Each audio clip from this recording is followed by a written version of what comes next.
Hello people! Molokia soup ang request ni Amo kanina. Plus, sabi niya, gagawa daw ako ng any kind of salad para sa aming alagang dalaga. Sobrang tagal ko nang hindi nagawa tong taco salad na favorite niya. Kaya naman ito yung ginawa ko kanina. Niluto ko lang yung ground beef sa kunting mantika and then naglagay ako ng taco seasoning at kunting asukal para mabalansi yung lasa. Yung ating ground beef, ipapa-cool down muna natin habang nag-arrange tayo ng mga gulay. Una, nilagay ko yung lettuce and then in-arrange ko para maganda naman tingnan.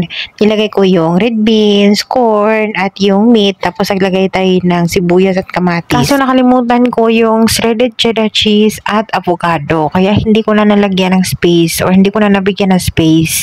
Parang ikaw, wala ng space sa kanya. Ang ginawa ko, siniksik ko na lang yung avocado at yung cheddar cheese dito. Parang relasyon lang to na pinipilit mo isiksik yung sarili mo sa kanya. Dapat kasi yung serving dish dyan ay medyo malapad para meron siyang space. Medyo nasira kasi talaga dahil pinaibabaw ko na dyan, natabunan na yung meat at yung mga ibang gulay doon sa cheese. Pero okay lang din naman yan dahil kakainin at sisirain lang din naman yun. For the sauce naman, isang avocadong maliit.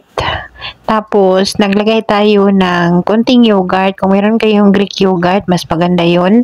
And then, konting lemon, depende sa gusto nyong asim. And olive oil. At naglagay tayo ng konting salt. At fresh dill leaves. And ipa-blend natin together. Supposed to be, yung sauce na to, i-drizzle natin to sa top. Kung i-drizzle nyo naman yung sauce na to, dapat maganda yung pagkagawa or pagka-drizzle nyo para maganda siya tingnan. And sila na yung mag-mix. Kanina, feeling ko talaga hindi mauubos to. Kaya siniparate ko yung sauce para makain pa ng tatay nila pag uwi. Kasi usually yung amo kong lalaki dito late na pagka uwi.